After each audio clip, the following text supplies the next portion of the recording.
মাঝে মাঝে এমন একটা স্টেশনে এসে নামতে হয় যার নাম বা ওই নামে কোনো স্টেশন আছে তা আগে কোনোদিনও শুনিনি।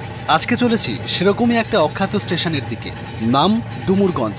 আমি মুখার্জি অয়েল মিল নামে একটা নতুন সর্ষের তেলের কোম্পানিতে প্রোডাক্ট মার্কেটিংয়ের কাজ করি।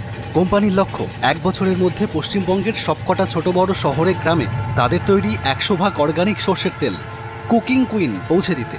সেই জন্য আমাদের মতো মার্কেটিং এক্সিকিউটিভদের একের পর এক শহর কভার করতে পাঠানো হচ্ছে। কাজটা তেমন কিছুই না, বাড়ি বাড়ি গিয়ে মানুষকে আমাদের সর্ষের তেল কুকিং কুইনের বিষয়ে বোঝানো, এই তেল কতটা খাঁটি, শরীরের জন্য কতটা ভালো, এইসবই আর কি।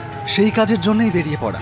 গতকাল ছিলাম মাঝের গ্রামে, সেখান থেকে কাজ মিটিয়ে আজ সন্ধ্যায় রানাঘাটের ট্রেনে চেপেছি। রানাঘাট থেকে রাত্রি 8টায় আবার ট্রেন পাল্টিয়ে উঠতে হয়েছে শিয়ালদা ট্রেনে। কয়েকটা স্টেশন পরেই ডুমুরগঞ্জ। ট্রেন রাত 9:30টার মধ্যে ডুমুরগঞ্জ পৌঁছে যাবার কথা, কিন্তু বীরনগরে সিগন্যাল না পাওয়ায় ট্রেনটা দাঁড়িয়ে গেল। জায়গাটা বীরনগর স্টেশন থেকে 3 কিলোমিটার দূরে।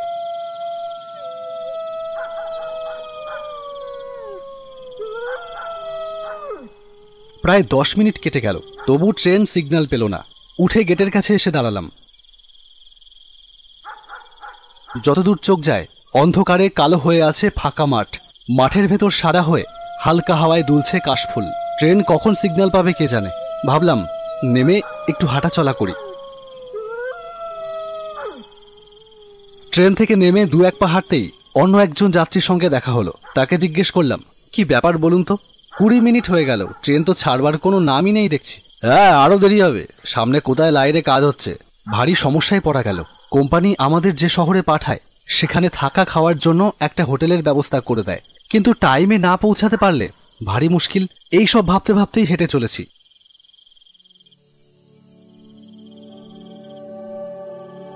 একটা সময় ট্রেনের আয়তন পার করে অনেকটা দূরে চলে এলাম। আমি কোনোদিনই এক জায়গায় চুপ করে অকারণে দাঁড়িয়ে থাকতে পারি না। নতুন জায়গা হলে এদিক ওদিকে হাঁটা শুরু করি। ছোটবেলায় একবার দীঘায় ঘুরতে গিয়ে এই জন্যই শালবনে হারিয়ে গিয়েছিলাম। যত এগোচ্ছি কাশফুলের বন ততই ঘন হচ্ছে।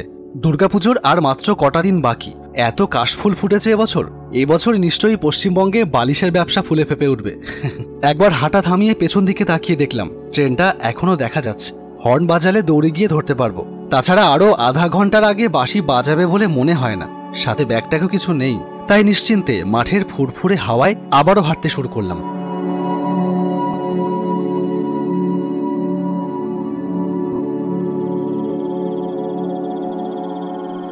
মাঠ শেষ হয়ে এবারে একটা ছোটখাটো জঙ্গল মতন দেখতে পেলাম।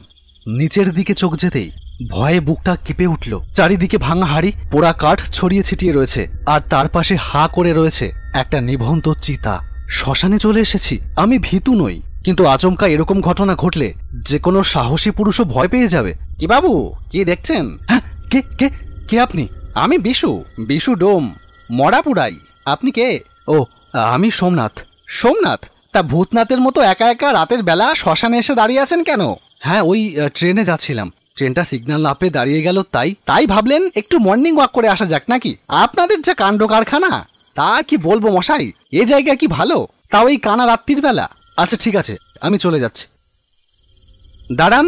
হ্যাঁ, কি হলো? দাঁড়ান বাবু, আপনার তো বিপদ আছে দেখছি। বিপদ? কিসের বিপদ? আপনার চোখের রেখায় আমি তার ছায়া দেখতে পাচ্ছি। কি সব বলছেন?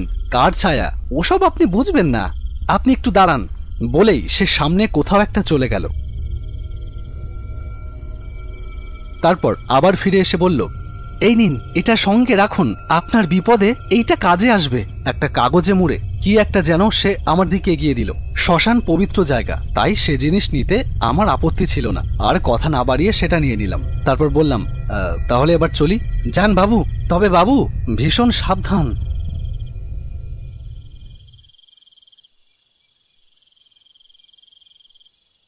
ট্রেনের কাছে ফিরে আসতেই সিগন্যাল পেয়ে গেল। কি সব ধুলোমাটি পকেটে ভরে নিয়ে যাচ্ছে কে জানে। একবার ভাবলাম ফেলে দিই, আবার ভাবলাম থাক না, এটার জন্য তো তার কোনো স্বার্থ নেই। সে তো আর আমার কাছ থেকে এটার জন্য পয়সা চায়নি। কার ভেতর কি আশ্চর্য ক্ষমতা সৃষ্টিকর্তা দিয়ে পাঠিয়েছে তা কে বলতে পারে। জানা অজানা কত জায়গায় ছুটে ছুটে বেড়াই। যদি সত্যিই লোকটা কোনো বিপদের ছায়া দেখে থাকে, সেই জন্য আর কাগজে মোড়া বস্তুটাকে ফেললাম না। আরও 35 মিনিট পর ট্রেন এসে থামল ডুমুরগঞ্জ স্টেশনে।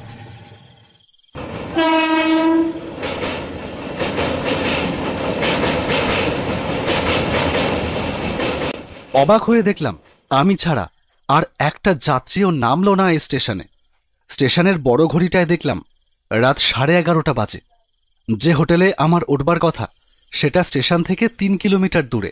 তাড়াতাড়ি হেঁটে প্ল্যাটফর্মের বাইরে বেরিয়ে পাকা রাস্তায় এসে দাঁড়ালাম। সামনে একটা মাত্র ভ্যান দাঁড়িয়ে আছে, তার উপর বসে ঝিমোচ্ছে একটা লোক। তার কাছে গিয়ে বললাম, দাদা শুনছেন?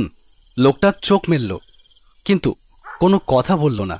বলছিলাম যে হোটেল পান্থনিবাস যাব, যাবেন? লোকটা মাথা নেড়ে বলল, না, যাবো না। আমার বেজায় রাগ হলো।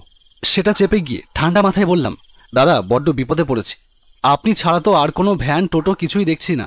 আরে বাবা, আমি বেওয়ারিশ মোড়াটানি, জানঘর থেকে ফোন আসলেই ভ্যান নিয়ে দৌড়তে হবে, বুঝলেন না? লোকটার গলার আওয়াজটা বড্ড ঘ্যার ঘ্যারে। যাই হোক, জেনে শুনে মরা টানা ভ্যানে বসে যেতে মন চাইবে না। বললাম, আচ্ছা ঠিক আছে, আপনার যেতে হবে না, শুধু এইটুকু বলে দিন এখানে আশেপাশে কোনো হোটেল পাওয়া যাবে কিনা। হ্যাঁ, সোজা চলে যান, পেয়ে যাবেন। লোকটাকে আর বিরক্ত করলাম না, সোজা রাস্তা দিয়ে হাঁটতে থাকলাম।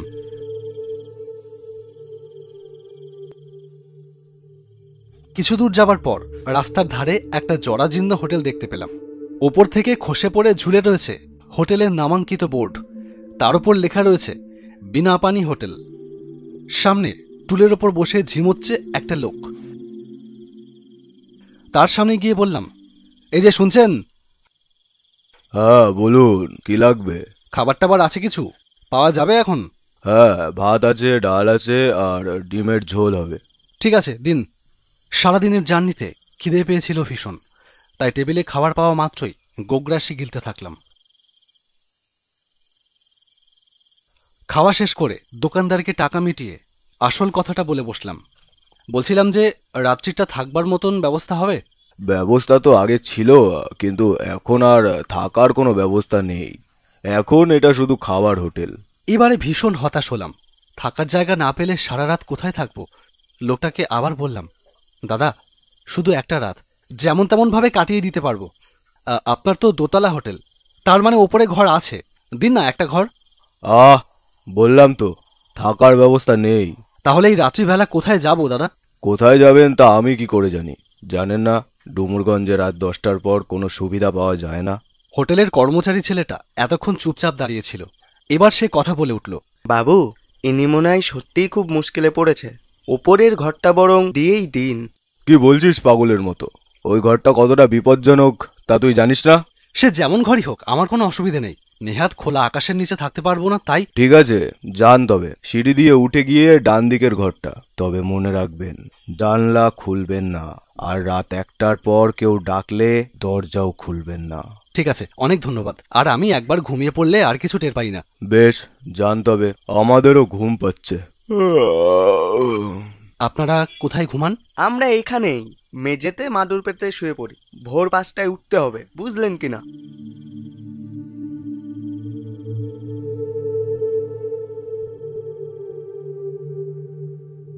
দোতলার ঘরটা খুলতেই একটা ঠান্ডা হাওয়ার স্রোত যেন ভেতর থেকে বাইরে বেরিয়ে গেল। অনেক দিন বন্ধ ছিল ঘরটা, সেই জন্যই বোধহয়। বেশ সাজানো গোছানো ঘর, খাটের ওপর পরিপাটি করে বিছানা পাতা। কিসের জন্য বিপজ্জনক এই ঘর কে জানে। শরীর ভীষণ ক্লান্ত, প্রচণ্ড ঘুম পাচ্ছে। বিছানায় গড়িয়ে পড়তেই ঘুমিয়ে পড়লাম। কতক্ষণ ঘুমিয়েছিলাম জানি না। হঠাৎ দরজায় ঠক ঠক শব্দে ঘুম ভেঙে গেল। চোখ খুলে দরজার দিকে তাকিয়ে জিজ্ঞেস করলাম, কে? আমি। বাবু একটা জলের বোতল পাঠালো আপনার জন্য, ঘরে জল রাখা ছিল না তো সেই জন্য। ও দাঁড়াও, খুলছি। দরজা খুলে জলের বোতলটা নিয়ে আবার এসে শুয়ে পড়লাম। বেশ কিছুক্ষণ পর ঘুমের মধ্যে টের পাচ্ছিলাম বিছানায় আমি একা নই, আরও একজন যেন বিছানায় আমার পাশে শুয়ে আছে। ঘুম ভেঙে গেল। তারপর পাশে তাকিয়ে যা দেখলাম তা সারা জীবনে কোনোদিন ভুলতে পারবো না। আমার পাশেই ঘুমিয়ে আছে একটা কঙ্কাল। আমি লাফিয়ে উঠতে যাচ্ছি এমন সময় সেই কঙ্কালের একটা হাত এসে বসে গেল আমার গলার ওপর। ব্লেডের মতন ধারালো সেই হাত ক্রমশই যেন বসে যেতে থাকলো আমার গলায়। আমি দুহাত দিয়ে প্রাণপণে সেই হাত ছাড়ানোর চেষ্টা করলাম, কিন্তু সেই কঠিন হাতের এক চুলও নড়াতে পারলাম না। হঠাৎ হঠাৎ শ্মশানে দেখা হওয়া সেই ডোমের কথা মনে পড়ল। এই নিন, এটা সঙ্গে রাখুন, আপনার বিপদে এইটা কাজে আসবে। পকেট থেকে সেই কাগজে মোড়া বস্তুটা বার করে কঙ্কালের গায়ে স্পর্শ করতেই কঙ্কালটা অদৃশ্য হয়ে গেল। তার সাথে আমিও জ্ঞান হারালাম। সকালে যখন জ্ঞান ফিরল, পাশে তাকিয়ে দেখলাম হোটেলের মালিক আর সেই কর্মচারী পাশে বসে আছে। মালিক বলল, দরজা খোলা দেখে ঘরে ঢুকেছিলাম। আপনাকে কখন থেকে ডেকে ডেকে সাড়াই পাচ্ছিলাম না। চাঁদুকে সবে বলতে যাচ্ছিলাম চোখে মুখে জল ছেটাতে, তার করা লাগলো না। এবার বলুন তো, দরজা খুলেছিলেন কেন? আপনার চাদুই তো কাল রাতে জল নিয়ে এসেছিল। ঘুমের ঘরে দরজা বন্ধ করতে ভুলে গিয়েছিলাম। কি? আমি আপনার ঘরে কাল রাতে জল নিয়ে গিয়েছিলাম? আমি তো কাল রাতে হোটেলেই ছিলাম না, একটু আগে এলাম। রাতের ঘটনা এরপর সব খুলে বললাম।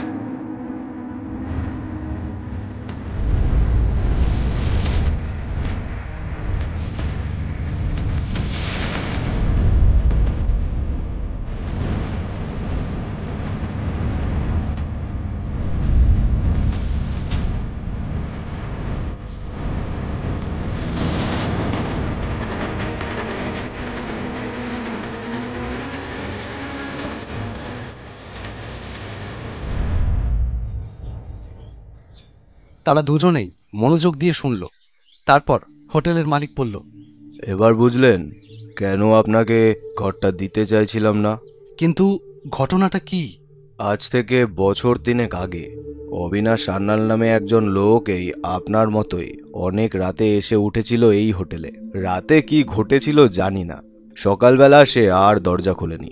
সকাল 9টা বেজে গেল, তবু দরজা খুলল না। অনেক ডাকাডাকি করেও কোনো রকম সাড়া শব্দ পাওয়া গেল না। তারপর দরজা ভেঙে ঢুকে দেখলাম সেই লোকটা খাটের উপর মরে পড়ে আছে। কিভাবে যে মারা গেল তার জানা হয়নি। পুলিশ এসে হোটেল বন্ধ করে দিল।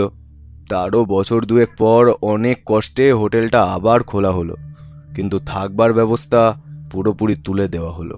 লোকটা মারা গিয়েছিল ঠিক রাত 1টার সময়। হোটেল খোলার পর মাঝে মাঝে রাত 1টার পর দোতলার ওই ঘরটায় অদ্ভুত একটা ঘটনা ঘটতে থাকে। এই সময় ফোনটা বেজে উঠল, অফিসের ফোন। হ্যালো। হ্যাঁ সোমনাথ, হোটেল পান্থনিবাসে পৌঁছাওনি শুনলাম। Any problem? হ্যাঁ স্যার, রাতের ট্রেনটা লেট ছিল, ডুমুরগঞ্জেই আছি। ইটস ওকে, লেট করো না, আর্লি মর্নিং মার্কেটে কাজ শুরু করে দাও। Okay sir. আজকে আর সময় নেই, পরে একদিন এসে বাকি গল্পটা শুনবো। চলি। হোটেল ভাড়া মিটিয়ে বেরিয়ে পড়লাম প্রতিদিনের জীবন যুদ্ধে। যে গতকাল রাতে আমার গলা চেপে ধরেছিল, সেই অবিনাশ সান্যালকে আমি চিনি। জীবনের এই যুদ্ধক্ষেত্রে সে ছিল এক পরাজিত সৈনিক। হতাশায়, ব্যর্থতার যন্ত্রণায় সে কোনো এক হোটেলের রুমে আত্মহত্যা করেছিল। সে ছিল আমাদেরই কোম্পানির এক কর্মচারী। সে অনেক বড় গল্প, সুযোগ পেলে অন্য একদিন শোনাবো।